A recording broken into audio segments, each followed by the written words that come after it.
blessing today.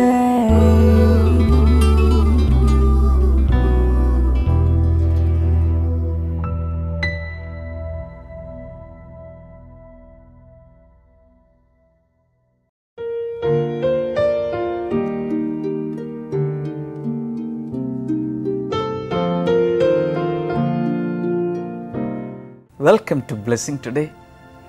ഈ episode എല്ലാവർക്കും ഒരു വലിയ അനുഗ്രഹമായി തീരട്ടെ എന്ന് ഉള്ളിൽ പ്രാർത്ഥിക്കുന്നു.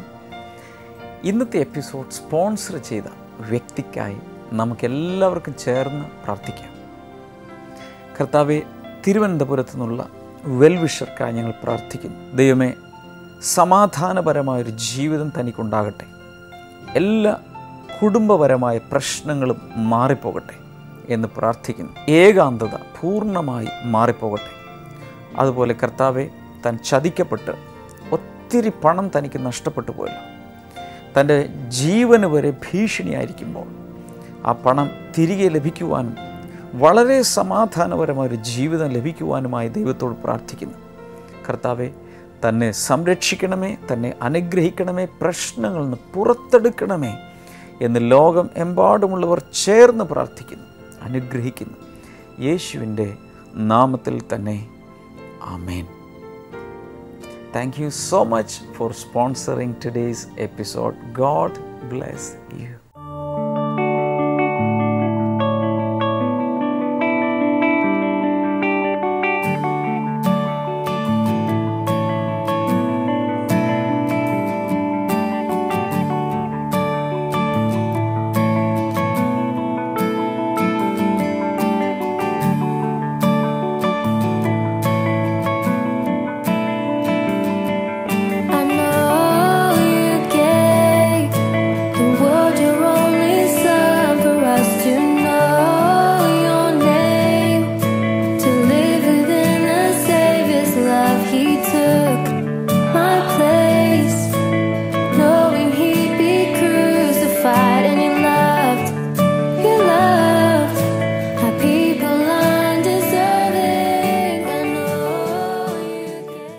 ഇനി വളരെ വളരെ വളരെ അത്ഭുതകരമായ ഒരു മിറക്കിൾസ് ടുഡേയിലേക്കാണ് പോകുന്നത്. കാതുകൾ കൂർപ്പിച്ച് ഹൃദയം തുറന്ന് വിശ്വാസത്തോടുകൂടെ യേശു ഇന്നും ചെയ്യുന്ന അത്ഭുതങ്ങൾ കാണുക, അകത്ത് വിശ്വസിക്കുക. അതിനേക്കാൾ വലിയ അത്ഭുതം നിങ്ങളുടെ ജീവിതത്തിൽ യേശു ചെയ്യും.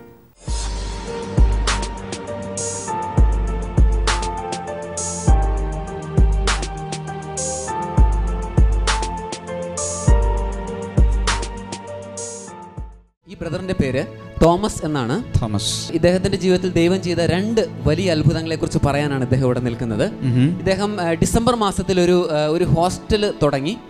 അതിന്റെ അകത്ത് തുടക്കം തന്നെ ഏതാണ്ട് 15 പേരോളം വന്ന് വളരെ പ്രതീക്ഷയോടുകൂടി ലോണൊക്കെ എടുത്താണ് തുടങ്ങിയത്. പക്ഷേ ഒരു 3 ആഴ്ച കഴിഞ്ഞപ്പോഴത്തേക്കും ആ 15 പേരിൽ 13 പേരെ വേറൊരാൾ ക്യാൻവാസ് ചെയ്ത് കൊണ്ടുപോയി.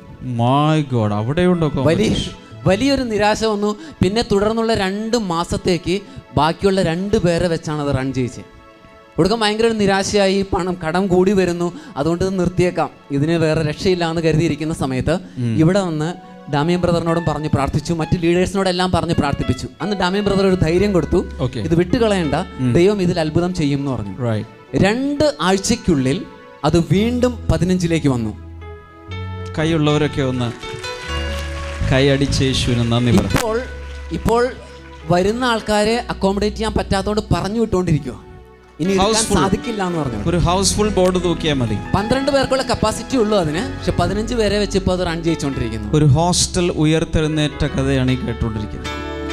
ആ ഹോസ്റ്റൽ ഏതാണ്ട് പോയതാണ്, എന്നാൽ സകലത്തെ ഉയർപ്പിക്കുന്ന ഒരു യേശു നമ്മുടെ മധ്യത്തിലുണ്ട്. സന്തോഷമുണ്ടോ? മറ്റൊരു സാക്ഷ്യം കൂടെ ഉണ്ട്, അതും കൂടി പറ. കഴിഞ്ഞ ഫെബ്രുവരിയിൽ ഇദ്ദേഹത്തിന് പനി വന്നിട്ട് ഹോസ്പിറ്റലിൽ ചെന്നപ്പോൾ ഡോക്ടർ ചെക്ക് ചെയ്തിട്ട് പറഞ്ഞു ഇത് ചിക്കൻ ബോക്സിന്റെ ആരംഭമാണ്. അപ്പോൾ അതുകൊണ്ടിട്ട് ഞാൻ അകത്ത് പുറത്തേക്ക് വരാൻ വേണ്ടിയിട്ടുള്ള മരുന്ന് ചെയ്യാം, 15 ദിവസത്തേക്ക് പുറത്തിറങ്ങരുത്, അതുപോലെ റെസ്റ്റ് എടുക്കണം എന്ന് പറഞ്ഞു. പക്ഷേ ഹോസ്റ്റലിൽ 15 പേരുള്ളത് കൊണ്ടിട്ട് ഇത് അദ്ദേഹത്തിന് വളരെ ഒരു ബുദ്ധിമുട്ടായി തീരും 15 ദിവസം ഹോസ്റ്റലിൽ പോകാതിരിക്കുക എന്ന് വെച്ചാൽ. മാത്രമല്ല ചെന്ന് കഴിഞ്ഞാൽ ഈ 15 പേർക്കും ചിലപ്പോൾ ചിക്കൻ കിട്ടും. മട്ടനല്ല, ചിക്കൻ. ഓക്കെ. പക്ഷെ അങ്ങനെ ഇരിക്കുന്ന സമയത്ത് ഇദ്ദേഹം വീട്ടിൽ വന്നിട്ട് നമ്മുടെ പ്രയർ ഡയറി എടുത്ത് അതിൻ്റെ അകത്തെ രോഗസൗഖ്യത്തിന് വേണ്ടി പ്രാർത്ഥിക്കാനുള്ള പോർഷൻ എടുത്തു വെച്ച് അതിൽ കൈവച്ച് വിശ്വസിച്ചുകൊണ്ട് അങ്ങ് പ്രാർത്ഥിച്ചു. 15 ദിവസം എന്ന് ഡോക്ടർ പറഞ്ഞത് വെറും 2 ദിവസം കൊണ്ട് കംപ്ലീറ്റ് ഹീൽഡായി. ഇത് പൊങ്ങി വന്നോ? ഇത് കംപ്ലീറ്റ് പൊങ്ങി വന്നു. അതിനുശേഷം രണ്ടാമത്തെ ദിവസം വന്ന സെയിം താഴത്തേക്ക് പോയി. അപ്പോൾ സാധാരണ എത്ര ദിവസമാണ് ചിക്കൻ പൊങ്ങി വന്നാൽ, ചിക്കൻ പോക്സ് വന്നാൽ മിനിമം 8 ദിവസമെങ്കിലും എടുക്കുമെന്നാണ് പറയുന്നത്. പക്ഷേ പ്രയർ ഡയറി എടുത്ത് വെച്ച് വിശ്വാസത്തോടുകൂടി പ്രാർത്ഥിച്ചു. ചിക്കനെ യേശുവിൻ്റെ നാമത്തിൽ പുറത്താക്കി കഴിഞ്ഞപ്പോൾ കംപ്ലീറ്റ്. ഇത് സത്യമാണത്? ഈ പ്രയർ ഡയറി കൂടുതൽ വിറ്റുപോകാൻ വേണ്ടി വല്ലതും പറയുന്ന സാക്ഷ്യമാണത്? അല്ല, ഞാൻ അതുവരെ അങ്ങനെ പ്രാർത്ഥിച്ചിട്ടില്ലായിരുന്നു. പക്ഷെ ഹോസ്റ്റലിൽ പോകാതിരിക്കാൻ പറ്റില്ലല്ലോ എന്ന് വിചാരിച്ചിട്ട് ഞാൻ വിശ്വാസത്തോടുകൂടി അത് രോഗസൗഖ്യത്തിനെ പ്രാർത്ഥിച്ചു. ഓക്കെ. രണ്ടാമത്തെ ദിവസം വന്നത് പോലെ ഒരു പാട് പോലും ഇല്ലാതെ കംപ്ലീറ്റ്, ഒരു പാട് പോലും ഇല്ലാതെ ചിക്കൻ വന്ന വഴിക്ക് തിരിച്ചുപോയി. പ്രയർ ഡയറി എടുത്തു വെച്ച് വിശ്വാസത്തോടുകൂടി പ്രാർത്ഥിച്ചു. ഇത് എനിക്ക് തോന്നുന്നു രണ്ടാമത്തെ സാക്ഷ്യമാണ്. ചിക്കൻ പോക്സ് വളരെ പെട്ടെന്ന് മാറിപ്പോയ സാക്ഷ്യം എനിക്ക് തോന്നുന്നു ഏതോ ബ്ലെസ്സിംഗ് ഫെസ്റ്റിൽ എവിടെ ഇതിനു മുമ്പ് ഒരു പ്രാവശ്യം കൂടി ഞാൻ കേട്ടു. വിശ്വാസത്തോടെ പ്രാർത്ഥിച്ചു, ദൈവം സൗഖ്യമാക്കി. ഒരു പ്രാവശ്യം കൂടി കൈകൾ അടിച്ച് കർത്താവിന് നന്ദി പറയാം. കർത്താവ് തന്നെ അനുഗ്രഹിക്കുന്നു. ഈ സാക്ഷ്യം ദൈവ നാമ മഹത്വത്തിനായി സമർപ്പിക്കുന്നു. ആമേൻ. ഇന്ന് നാം ആരംഭിക്കുന്ന സന്ദേശ പരമ്പര ദ പേർപ്പസ് ഓഫ് സഫറിങ്, ജീവിതത്തിൽ വരുന്ന കഷ്ടതയുടെ ഉദ്ദേശ്യം.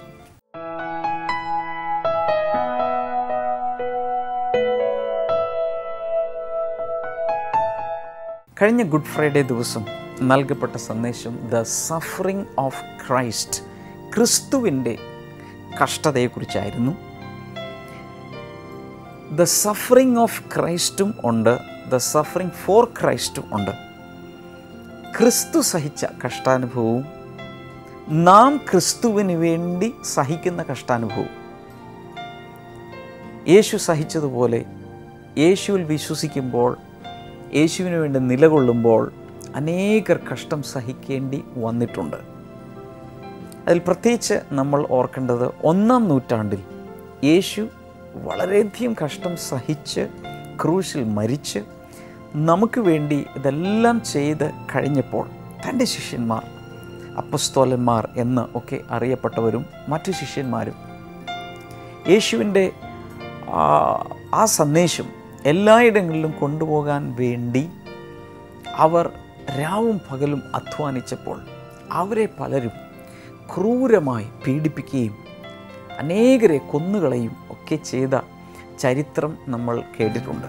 ഇത് 1-ാം നൂറ്റാണ്ടിൽ വളരെ വളരെ വളരെ ശക്തമായിരുന്നു ഈ പീഡാനുഭവങ്ങൾ. 2-ാം നൂറ്റാണ്ടിലും 3-ാം നൂറ്റാണ്ടിലും 4-ാം നൂറ്റാണ്ടിലുമെല്ലാം പെർസിക്യൂഷൻ അല്ലെങ്കിൽ കഷ്ടതകൾ, ക്രിസ്തുവിന് വേണ്ടിയുള്ള കഷ്ടതകൾ ഇങ്ങനെ തുടർന്നുകൊണ്ടേയിരുന്നു. ചിന്തിച്ചാൽ ഇന്നും ഭാരതത്തിലും അതുപോലെ ലോകത്തിൻ്റെ പല ഭാഗങ്ങളിലും അനേകർ ക്രിസ്തുവിന് വേണ്ടി കഷ്ടം സഹിക്കുന്നുണ്ട്. അടുത്തിടെ ഞാൻ ഒരു ഭാഗം വായിച്ചപ്പോൾ, ചരിത്രത്തിൽ നിന്നുള്ളൊരു ഭാഗം വായിച്ചപ്പോൾ വളരെ ഞെട്ടിപ്പിക്കുന്ന ഒരു സംഗതി ഞാൻ വായിച്ചത് ഇങ്ങനെയായിരുന്നു. 4-ാം നൂറ്റാണ്ടിൽ നടന്ന നിഖ്യ സൂനഹദോസ് എന്നറിയപ്പെടുന്ന ദ നൈസീൻ കൗൺസിൽ, 4-ാം നൂറ്റാണ്ടിൽ നടന്ന ആ സമയത്ത് ലോകം എമ്പാടുമുള്ള അന്നത്തെ ക്രൈസ്തവ നേതാക്കന്മാരെ അവിടെ വിളിച്ചുകൂട്ടി. ഏകദേശം 318ഓളം ആളുകളാണ് അവിടെ വന്നുകൂടിയത്. ചരിത്രത്തിൽ രേഖപ്പെടുത്തപ്പെട്ടിരിക്കുന്നത് ഇങ്ങനെയാണ്. അന്ന് അവിടെ വന്നവരിൽ ഈ 318 പേരിൽ 10-12 പേര് ഒഴികെ ബാക്കി എല്ലാവരും ഒന്നുകിൽ ഒരു കണ്ണില്ല, അല്ലെങ്കിൽ ഒരു കൈയില്ല, അല്ലെങ്കിൽ മുടന്തിയാണ് അവരെല്ലാം വന്നു ചേർന്നത്. അന്നത്തെ ക്രൈസ്തവ സഭയുടെ ബിഷപ്പുമാരൊക്കെയാണ് ഈ വന്നത്. പക്ഷെ പലർക്കും അംഗവൈകല്യങ്ങൾ ഉണ്ടായിരുന്നു. കാരണം യേശുവിന് വേണ്ടി ജീവിച്ചതുകൊണ്ട് ലോകം അവരെ തെറ്റിദ്ധരിച്ച് യേശുവിനെ പീഡിപ്പിച്ചതുപോലെ അവരെയും പീഡിപ്പിച്ചു. അന്ന് ഈ 318 പേരിൽ 10-12 പേരൊഴികെ എല്ലാവരും അവരുടെ ശരീരത്തിൽ ക്രിസ്തുവിന് വേണ്ടി സഹിച്ച കഷ്ടാനുഭവങ്ങളുടെ അടയാളങ്ങളുമായിട്ടാണ് വന്നത്. ഇന്നും അങ്ങനെയുള്ള ഒത്തിരി പേർ ജീവിച്ചിരിക്കുന്നുണ്ട് പല സ്ഥലങ്ങളിലും. മനുഷ്യർ സഹിക്കുന്ന കഷ്ടതയെക്കുറിച്ച് ഒത്തിരി ടീച്ചിങ്ങുകൾ ഇന്നുണ്ട്. മാത്രമല്ല നാം കേൾക്കുന്ന ഒത്തിരി ടീച്ചിങ്ങുകൾ, പലതിനെക്കുറിച്ചുള്ള ഉപദേശങ്ങളും ടീച്ചിങ്ങുകളൊക്കെ വളരെ ഇംബാലൻസ്ഡാണ്. അസന്തുലിതമായ പലതുമാണ് നമ്മൾ പലപ്പോഴും കേട്ടുകൊണ്ടിരിക്കുന്നത്. പല വിഷയങ്ങളെടുത്താൽ ചില ആളുകൾ പറയും, യേശുവിന് വേണ്ടി ജീവിതം സമർപ്പിച്ചു കഴിഞ്ഞാൽ, യേശുവിൽ വിശ്വസിച്ച് കഴിഞ്ഞാൽ പിന്നെ കഷ്ടം മാത്രമേ ഉള്ളൂ, ഇവിടെ നിന്ന് പോകുന്നത് വരെ പിന്നെ കഷ്ടം മാത്രം. മറ്റൊരു ടീച്ചിങ് എന്ന് പറഞ്ഞാൽ യേശുവിലേക്ക് തിരിയുമ്പോൾ അതോടുകൂടി എല്ലാ കഷ്ടവും മാറിപ്പോവുകയാണ്, അതോടെ പിന്നെ കഷ്ടങ്ങളേ ഇല്ല. ഇത് രണ്ടും വളരെ ഇംബാലൻസ്ഡ് ടീച്ചിങ്ങാണ്. എന്നാൽ ഞാൻ വിശ്വസിക്കുന്നത്, എന്നെ ദൈവം വിളിച്ചിരിക്കുന്നത് എല്ലാ വിഷയങ്ങളിലും ഒരു ബാലൻസ്ഡ് ടീച്ചിങ് കൊണ്ടുവരാൻ വേണ്ടിയാണ്. ഞാൻ അങ്ങനെ വിശ്വസിക്കുകയും പഠിപ്പിക്കുകയും ചെയ്യുന്ന ഒരു വ്യക്തിയാണ്. അങ്ങനെയെങ്കിൽ ദൈവത്തിൻ്റെ വചനത്തിൽ നമ്മൾ അനുഭവിക്കുന്ന കഷ്ടതകളെക്കുറിച്ചുള്ള സന്തുലിതമായ ഒരു ഉപദേശം, ഒരു ടീച്ചിങ് എന്താണ്? അതിലേക്കാണ് നമ്മൾ ഈ ദിവസങ്ങളിൽ പ്രവേശിക്കാൻ പോകുന്നത്. ഞാൻ ഇന്നലെയൊക്കെ നിങ്ങളോട് പറഞ്ഞതുപോലെ ഈ സന്ദേശ പരമ്പര ഒരുപക്ഷെ ഒരു ഐ ഓപ്പണർ ആയിരിക്കും. നിങ്ങൾ ഇന്ന് വരെ കേട്ടിട്ടില്ലാത്ത ചില സത്യങ്ങളാണ് ദൈവത്തിൻ്റെ വചനത്തിൽ നിന്ന് നിങ്ങൾ കേൾക്കാൻ പോകുന്നത്. അതുകൊണ്ട് ബൈബിൾ എടുക്കുക, നോട്ട്ബുക്ക് എടുക്കുക, പേന എടുക്കുക, പ്രാർത്ഥനാപൂർവ്വം ഇത് കേട്ട് പ്രധാന ഭാഗങ്ങൾ നിങ്ങളുടെ സ്വന്തം നോട്ട്ബുക്കിൽ എഴുതാൻ തുടങ്ങുക. It is so important. ഞാൻ ആദ്യമേ ഒരു കാര്യം പറയാൻ ആഗ്രഹിക്കുന്നത്, ദൈവം കഷ്ടതകളുടെ ഉറവിടം അല്ല. God is not the originator or the source of sufferings. ഇത് നമ്മൾ ആദ്യമേ മനസ്സിലാക്കണം. ദൈവമല്ല മനുഷ്യൻ സഹിക്കുന്ന സഹനങ്ങളുടെ, കഷ്ടതകളുടെ ഉറവിടം.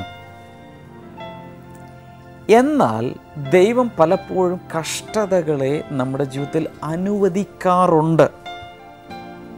അത് നമുക്ക് നെഗ്ലക്റ്റ് ചെയ്യാൻ സാധ്യമല്ല.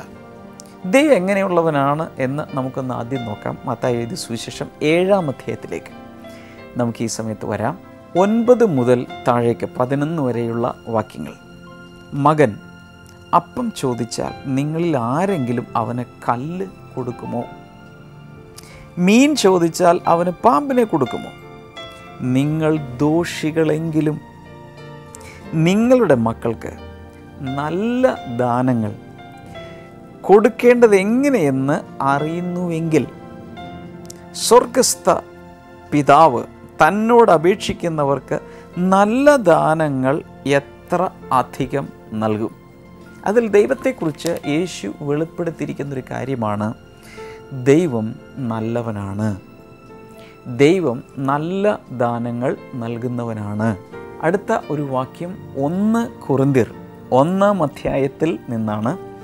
1 കൊരിന്ത്യർ 1-ാം അധ്യായം അതിൻ്റെ 3-ാമത്തെ വാക്യത്തിൽ നമ്മൾ കാണുന്നത്, നമ്മുടെ പിതാവായ ദൈവത്തിൽ നിന്നും കർത്താവായ യേശു ക്രിസ്തുവിൽ നിന്നും നിങ്ങൾക്ക് കൃപയും സമാധാനവും ഉണ്ടാകട്ടെ. സോ ദൈവത്തിൽ നിന്ന് എന്താ വരുന്നത്? കൃപ, സമാധാനം, നേരത്തെ കണ്ടു നല്ല ദാനങ്ങൾ, കാരണം അവൻ നല്ലവനാണ്. ഇതൊക്കെ ദൈവം സകല നന്മയുടെയും കൃപയുടെയും സമാധാനത്തിൻ്റെയും സകലത്തിൻ്റെയും സകല നല്ല വശങ്ങളുടെയും ഉറവിടമാണ്. So God is not the giver of sufferings, he is not the source of sufferings. എന്നാൽ നമ്മൾ ഇതിൻ്റെയൊക്കെ തുടക്കം നോക്കി പുറകോട്ട് പോയി, ഇത് എവിടെ നിന്ന് ഈ കഷ്ടത ആരംഭിച്ചത്? അങ്ങനെ നമ്മൾ അതിനുവേണ്ടി പഠിച്ച് പുറകിലേക്ക് പോയാൽ നമ്മൾ ചെന്നെത്തി നിൽക്കുന്നത് ഉൽപ്പത്തി പുസ്തകത്തിലാണ്. ഉൽപ്പത്തി പുസ്തകം 3-ാം അധ്യായത്തിലേക്ക് വരുമ്പോൾ മനുഷ്യൻ പാപം ചെയ്യുന്നു, മനുഷ്യൻ അനുസരണക്കേട് കാണിക്കുന്നു. അങ്ങനെ അനുസരണക്കേട് കാണിച്ചു കഴിയുമ്പോൾ അവിടെയാണ് മനുഷ്യൻ്റെ കഷ്ടതകൾ ആരംഭിക്കുന്നത്. ചില വാക്യങ്ങൾ നമുക്ക് ആ ഭാഗത്ത് നിന്നും വായിച്ചു നോക്കാം. ഉൽപ്പത്തി പുസ്തകം 3:17 മുതൽ 19 വരെയുള്ള വാക്യങ്ങളാണ്. ആദമിനോട് ദൈവം അരുളി ചെയ്തത്, നീ നിൻ്റെ ഭാര്യയുടെ വാക്ക് കേൾക്കുകയും തിന്നരുത് എന്ന് ഞാൻ കൽപ്പിച്ച വൃക്ഷത്തിൻ്റെ ഫലം തിന്നുകയും ചെയ്തത് കൊണ്ട് നീ നിമിത്തം ഭൂമി ശപിക്കപ്പെട്ടിരിക്കുന്നു. നിന്റെ ആയുഷ്കാലം മുഴുവൻ കഷ്ടതയോടെ അതിൽ നിന്നും ഉപജീവനം നടത്തും. നമുക്ക് കഷ്ടത ആരംഭിക്കുന്ന സമയം ദൈവത്തെ അനുസരിക്കാതിരുന്നപ്പോൾ കഷ്ടത ആരംഭിച്ചു, അല്ലെങ്കിൽ മനുഷ്യൻ പാപം ചെയ്തപ്പോഴാണ് ഈ കഷ്ടത ആരംഭിച്ചത്. That is the root cause. 18-ാമത്തെ വാക്യം, അത് നിനക്കായി മുള്ളും ഞെരിഞ്ഞിലും മുളപ്പിക്കും ഭൂമി. നീ വയലിലെ സസ്യങ്ങൾ ഭക്ഷിക്കും. മണ്ണിൽ നിന്ന് നിന്നെ എടുത്തു മണ്ണിലേക്ക് മടങ്ങുവോളം നീ നിൻ്റെ നെറ്റിയിലെ വിയർപ്പ് കൊണ്ട് ആഹാരം കഴിക്കും. നീ പൊടിയാകുന്നു, പൊടിയിലേക്ക് നീ തിരികെ ചേരും. അതിനുശേഷം നമ്മൾ ഒത്തിരി കാര്യങ്ങൾ അതിന് മുമ്പും ശേഷവും എല്ലാം വായിക്കുന്നുണ്ട്. സ്ത്രീയോട് പറഞ്ഞ് നിൻ്റെ കഷ്ടതകൾ ഏറ്റവും വർദ്ധിക്കും, അതുപോലെ വേദനയോടുകൂടെ നീ മക്കളെ പ്രസവിക്കും. ഇങ്ങനെ ഇതെല്ലാത്തിൻ്റെയും തുടക്കം വരുന്നത് ആ പാപം ചെയ്തതിന് ശേഷമാണ്. ഈ യാഥാർത്ഥ്യം നമ്മൾ മറന്നു പോകരുത്. മറ്റൊരർത്ഥത്തിൽ പറഞ്ഞാൽ കഷ്ടതയിലേക്ക് മനുഷ്യൻ മുതലക്കൂപ്പ് കുത്തി വീഴുവാനുള്ള കാരണം മനുഷ്യൻ തന്നെയാണ്. പാപം ചെയ്യുന്നത് അല്ലെങ്കിൽ ദൈവത്തെ അനുസരിക്കാതിരിക്കുന്നത് മനുഷ്യൻ തിരഞ്ഞെടുത്തു. അപ്പോൾ ഞാൻ പറഞ്ഞു വന്നത്, ദൈവം കഷ്ടതകളുടെ ഉറവിടമല്ല, മനുഷ്യനാണ് കഷ്ടതകളിലേക്ക് ചെന്ന് അവരവരുടെ തിരഞ്ഞെടുപ്പ് മൂലം വന്ന് വീണത്.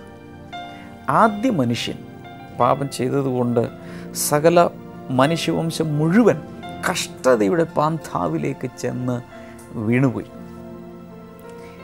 യേശു ഈ ഭൂമിയിൽ വന്ന സമയത്ത് എന്ത് കഷ്ടതയെക്കുറിച്ച് പറഞ്ഞു എന്ന് നമുക്കൊന്ന് നോക്കാം. യോഹന്നാൻ്റെ സുവിശേഷം 16-ാം അധ്യായം 33-ാമത്തെ വാക്യത്തിൽ ഇങ്ങനെയാണ് പറഞ്ഞിരിക്കുന്നത്, നിങ്ങൾക്ക് എന്നിൽ സമാധാനം ഉണ്ടാകേണ്ടതിന് ഞാൻ ഇതെല്ലാം നിങ്ങളോട് സംസാരിച്ചിരിക്കുന്നു. ഈ ലോകത്തിൽ നിങ്ങൾക്ക് കഷ്ടത ഉണ്ട്, എങ്കിലും ധൈര്യപ്പെടുവിൻ, ഞാൻ ലോകത്തെ ജയിച്ചിരിക്കുന്നു. യേശു ഈ ഭൂമിയിൽ വന്ന് കഷ്ടം സഹിച്ച വ്യക്തിയാണ്. ആ യേശു നമ്മളോട് പറയുക, നിങ്ങൾക്ക് എല്ലാ കാര്യങ്ങളെക്കുറിച്ചും അറിവുണ്ടായി സമാധാനം ഉണ്ടാകേണ്ടതിന് ഞാൻ നിങ്ങളോട് പറയുന്നു, ഈ ഭൂമിയിൽ നിങ്ങൾക്ക് കഷ്ടത ഉണ്ട്. ഇല്ലെന്ന് കർത്താവ് പറഞ്ഞിട്ടില്ല, ഉണ്ട്. ഏതെങ്കിലും കഷ്ടത വരുമ്പോൾ യോ എന്തുകൊണ്ട് എനിക്കിങ്ങനെ സംഭവിച്ചു, യേശു പറഞ്ഞിട്ടുണ്ട്, ഉണ്ട്. ഈ ഭൂമിയിൽ കഷ്ടത ഉണ്ട്. ഇല്ലെങ്കിൽ കർത്താവ് പറഞ്ഞേനെ. എന്നാൽ ധൈര്യപ്പെടുവിൻ, ഞാൻ ലോകത്തെ ജയിച്ചിരിക്കുന്നു. അതിൻ്റെ അർത്ഥം ഞാൻ ലോകത്തെ ജയിച്ചതുപോലെ നിങ്ങൾക്കും കഷ്ടതയെ ഈ ലോകത്തിലുള്ള സകലത്തെയും ജയിക്കുവാൻ കഴിയും. യേശുവിലേക്ക് വരുമ്പോൾ, വിശ്വാസ ജീവിതം നയിക്കുമ്പോൾ പലർക്കും പല രീതിയിലുള്ള, ചിലപ്പോൾ കുടുംബാംഗങ്ങളിൽ നിന്നോ മറ്റുള്ളവരിൽ നിന്നോ പുറത്തുനിന്നോ അകത്തുനിന്നൊക്കെ കഷ്ടാനുഭവങ്ങൾ ഉണ്ടാകാറുണ്ട്. അത് കൂടാതെ തന്നെ നമ്മുടെ ജീവിതത്തിൽ പലവിധ പ്രശ്നങ്ങളിലൂടെ, പ്രയാസങ്ങളിലൂടെ, കഷ്ടതകളിലൂടെ ഒക്കെ പലരും പോകാറുണ്ട്. എന്തുകൊണ്ട് ഇത് സംഭവിക്കുന്നു? ഈ ടീച്ചിങ് കേൾക്കുമ്പോൾ I am not trying to glorify sufferings in life. അങ്ങനെ ഒരു ടീച്ചിങ് ഉണ്ട്. കഷ്ടതയാണെല്ലാം, കഷ്ടതയിലൂടെ മാത്രമേ നമുക്കെല്ലാം ചെയ്യാൻ കഴിയൂ എന്ന് പറഞ്ഞുകൊണ്ട് അതിനെ മഹത്വീകരിക്കുന്ന ഒരു ടീച്ചിങ് ഉണ്ട്. അതല്ല ഞാൻ നിങ്ങളോട് പറയാൻ വരുന്നത്.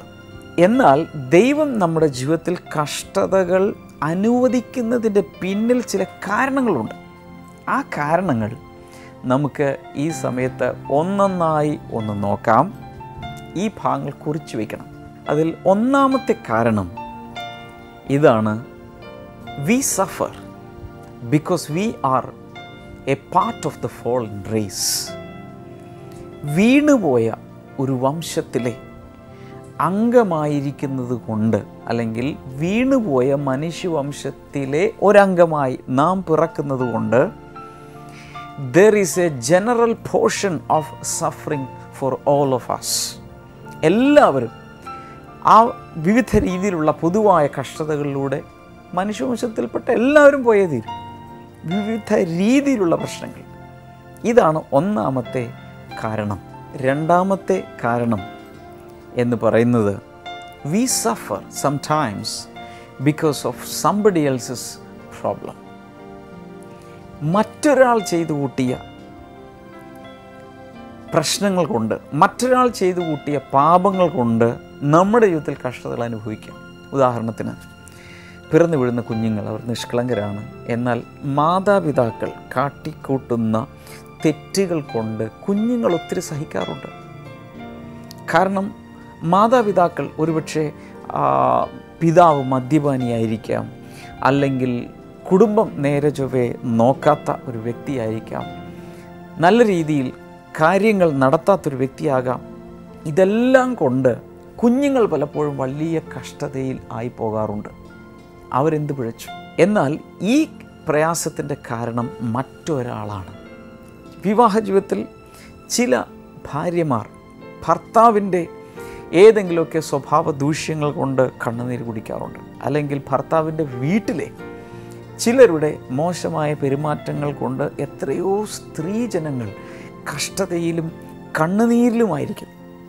സ്വന്തം ജീവിത പങ്കാളിയോ, ജീവിത പങ്കാളിയുടെ വീട്ടുകാരോ, ചിലപ്പോൾ അയൽക്കാരോ, ചിലപ്പോൾ ജോലി സ്ഥലത്തുള്ള ആ തൊഴിൽ ദാതാവ് മൂലം ചില സമയത്ത് ഒത്തിരി കഷ്ടം സഹിക്കുന്ന തൊഴിലാളികളുണ്ട്. ഇതുപോലെ അങ്ങ് നോക്കിയാൽ പല വ്യക്തികൾ മൂലം, സ്വന്തം തെറ്റുകൊണ്ടല്ല, പല വ്യക്തികളുടെ ഇടപെടലുകൾ മൂലം കഷ്ടം സഹിക്കുന്ന രീതിയിൽ ഒത്തിരി പേർ ഇന്ന് ഈ ഭൂമിയിലുണ്ട്. ഞാൻ തുടങ്ങിയിട്ടേ ഉള്ളൂ. വളരെ വ്യക്തമായി ഒരു കാര്യം മനസ്സിലാക്കുക, വൈവിധ്യങ്ങളാർന്ന രീതികളിൽ മനുഷ്യർ കഷ്ടം സഹിച്ചുകൊണ്ടേയിരിക്കുന്നു. ഇതിൻ്റെ തുടർച്ചയായ ഭാഗം നാളെ ഞാൻ നിങ്ങളോട് സംസാരിക്കും. എന്തുകൊണ്ട്, എന്തെല്ലാം കാരണങ്ങളാൽ മനുഷ്യർ ഇന്ന് കഷ്ടം സഹിക്കുന്നു, അതിനുശേഷം ഇതിൻ്റെ ഉദ്ദേശം എന്താണ്, എന്തിനു വേണ്ടി ഇതെല്ലാം ജീവിതത്തിൽ വരുന്നു. വളരെ പോസിറ്റീവായ ചില കാര്യങ്ങൾ അതിൻ്റെ പിന്നിൽ ദൈവോദ്ദേശമായിട്ടുണ്ട്. അതിലേക്ക് നാളെയും മറ്റന്നാളും കൊണ്ട് ഞാൻ വരുന്നതായിരിക്കും. ഒരു എപ്പിസോഡ് പോലും മിസ് ചെയ്യരുത്. കർത്താവ് ധാരാളമായി ഈ സന്ദേശത്തിലൂടെ നിങ്ങളെ അനുഗ്രഹിക്കും. നമുക്ക് ഒരുമിച്ച് ഈ സമയത്ത് പ്രാർത്ഥിക്കാം. നല്ല ദൈവമേ, ഇന്ന് ദൈവവചന സന്ദേശം കേട്ട എല്ലാവർക്കുമായി ഞാൻ പ്രാർത്ഥിക്കുന്നു. Thank you Lord.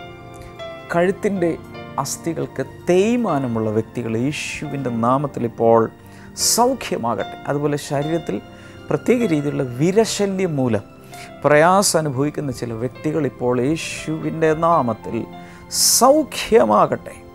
In the mighty name of Jesus ആ ശരീരങ്ങളിൽ ഒരു ശുദ്ധീകരണം നടക്കട്ടെ. Thank you Lord. ആ വിരകളാലുള്ള പ്രയാസങ്ങൾ ശരീരത്തെ വിട്ട് മാറിപ്പോകട്ടെ. പ്രത്യേകിച്ച് ചില കുട്ടികളിൽ ഞാൻ കാണുന്നത് ആസ്മ രോഗം മൂലം വളരെ സഫർ ചെയ്യുന്ന ചില കുട്ടികൾ യേശുവിൻ്റെ നാമത്തിൽ സൗഖ്യമാകട്ടെ. മുതിർന്നവരിലും ആസ്മ മൂലം പ്രയാസപ്പെടുന്ന വ്യക്തികൾ ഇപ്പോൾ യേശുവിൻ്റെ നാമത്തിൽ സൗഖ്യം സ്വീകരിക്കുക. വിവിധ രീതിയിലുള്ള അലർജികൾ ഇപ്പോൾ സൗഖ്യമാകട്ടെ. Thank you Lord, in Jesus name. അതുപോലെ ന്യൂമോണിയ പോലെ ഉള്ള പ്രയാസങ്ങളുള്ള വ്യക്തികൾ യേശുവിൻ്റെ നാമത്തിൽ ഇപ്പോൾ സൗഖ്യമാകട്ടെ. ആമാശയത്തിലുള്ള ക്യാൻസർ സൗഖ്യമാകട്ടെ. ബ്ലഡ് ക്യാൻസർ യേശുവിൻ്റെ നാമത്തിൽ സൗഖ്യമാകട്ടെ. നട്ടലിലുള്ള തകരാറുകൾ യേശുവിൻ്റെ നാമത്തിൽ മാറിപ്പോകട്ടെ, സൗഖ്യമാകട്ടെ. അതുപോലെ കണ്ണിൻ്റെ കാഴ്ച കുറഞ്ഞുകൊണ്ടിരിക്കുന്ന യേശുവിൻ്റെ നാമത്തിൽ തെളിഞ്ഞു വരട്ടെ. കാതിൻ്റെ കേൾവി ശക്തി യേശുവിൻ്റെ നാമത്തിൽ നഷ്ടപ്പെട്ട് തിരികെ വരട്ടെ. Thank you Lord. അസ്ഥികളിലെ രോഗങ്ങൾ മാറിപ്പോകട്ടെ. വിവിധ രീതിയിലുള്ള പ്രയാസങ്ങൾ ഇരിക്കുന്നവർ യേശുവിൻ്റെ നാമത്തിൽ ഇപ്പോൾ വിടുതലും സൗഖ്യമുണ്ടാകട്ടെ. കുഞ്ഞുങ്ങളില്ലാത്ത ദമ്പതികൾക്കായി പ്രാർത്ഥിക്കുന്നു. അവർ കുഞ്ഞുങ്ങളെ നൽകണമേ. അങ്ങയുടെ നാമത്തിൽ ഇപ്പോൾ ജനത്തെ അനുഗ്രഹിച്ചിരിക്കുന്നു. യേശുവിൻ്റെ നാമത്തിൽ തന്നെ ആമേൻ. God bless U. നാളെ നമുക്ക് വീണ്ടും കാണാം. സന്ദേശം തുടരും. ഒത്തിരി കാര്യങ്ങൾ ഈ ദിവസങ്ങളിൽ നമ്മൾ ദൈവത്തിൻ്റെ വചനത്തിൽ നിന്ന് പഠിക്കാൻ പോവുകയാണ്. See you tomorrow. Bye-bye. Welcome back to Bible and you. ഇന്നത്തെ ചോദ്യം ഇതാണ്: മത്തായി എഴുതിയ സുവിശേഷത്തിൽ എത്ര അധ്യായങ്ങളുണ്ട്? How many chapters are there in the gospel of Matthew? Options: A 30, B 25, C 28, D 26.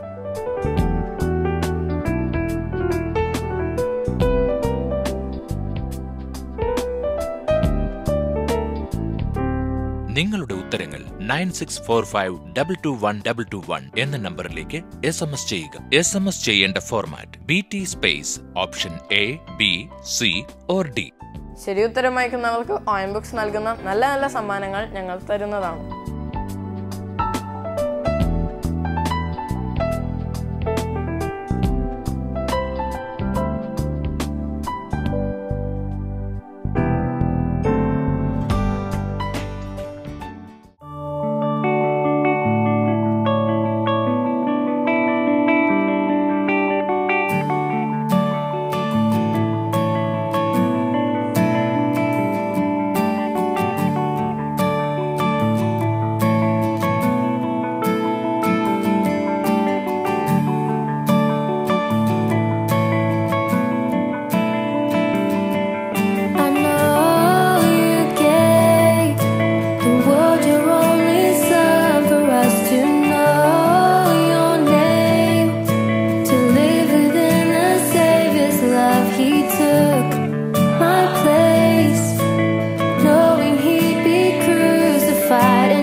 പ്രാർത്ഥനയ്ക്കും മറ്റ് വിവരങ്ങൾക്കുമായി ഇപ്പോൾ തന്നെ വിളിക്കുക 0484 4222 111 0484 42221.